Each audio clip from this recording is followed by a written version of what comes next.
Now, the Environmental Protection Agency was talking about water quality in the country, and concerns were raised over the water quality in Roundwood, in Vartry, and a potential situation that we've known about for a long time, and that is a water tunnel there that was built in 1860. It's been administered by Dublin City Council. And it's there with a question mark, because if it leaks, and you could get all sorts of little nasties coming in.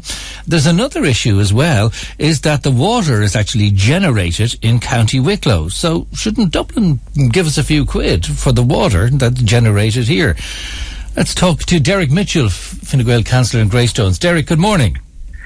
Yeah, well, I think you're absolutely right. Dublin should give us some money for the water, which is necessary for all the industry in Dublin and all the residences and everything else.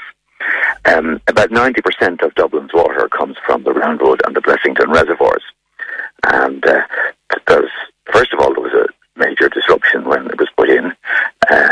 Secondly, there's a requirement on Wicklow and Wicklow County Council to keep the area in a pristine condition, so that it's a good area for collecting water for drinking.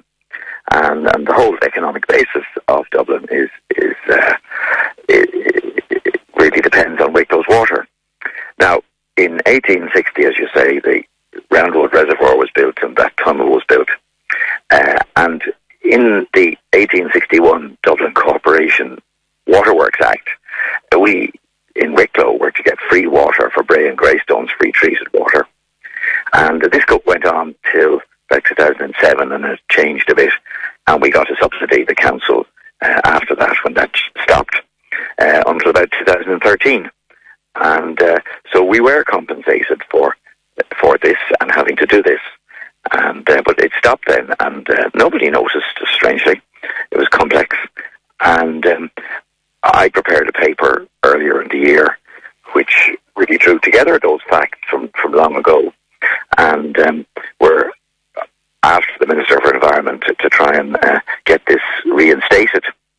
This is made, I suppose, more relevant at the moment, because we now have to bring some water from the Shannon to keep the Dublin area in with enough drinking water, and they're saying that they will pay the Shannon area a cent a cubic metre, which they get. Right, but nothing for Wicklow. No, I've forgotten about it. And completely forgotten. And it's only in the last payment was in 2013. So I'm on that we should get this. This is what we were promised. We do have costs to keep the area. It costs a lot to keep the west, the more remotely populated areas in the west, with proper roads, fire services, etc. And we need this, and Dublin is getting a huge benefit out of it in having huge rates income from all these big Right, plants. I'm sure they'll have a counter argument. But we will come back to that one. I just want to ask you about the state of the tunnel. You've had a look at it. Well, I haven't seen it, but it has been known for a long time that this tunnel is a problem. I don't think it's in danger of collapse, as far as I know, imminent collapse. But it could, anything like this could collapse, being so old. And there's no other way of getting the water from the Roundwood reservoirs into the Dublin system or into the North Wicklow system without it. So a big project is to be undertaken, a very substantial cost, to renew this in some way.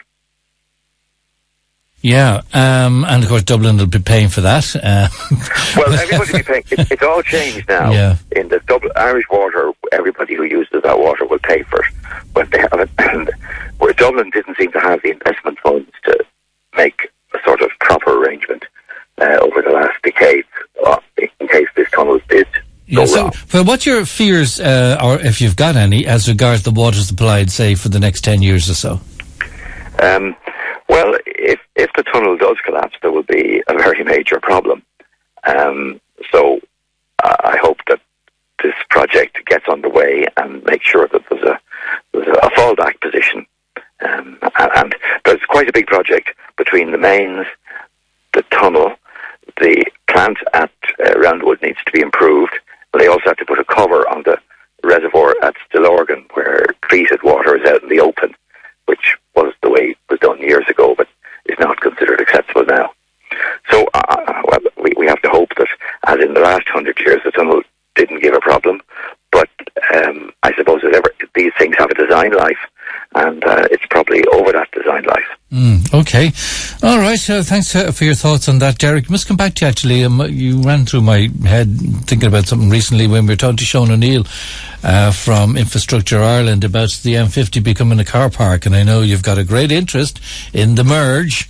Well, they've been very lackadaisical, the National Roads Authority, in producing a study. They spent 3 years studying it, and so far they haven't produced a study at all. I know. Well, we'll come back to that and discuss that, especially in light of those new houses proposed for Ashford and Newtown and Kennedy and places like that. Could be a nightmare. All right. Thanks very much indeed. Bye, Declan. Thank you. That's Derek Mitchell there.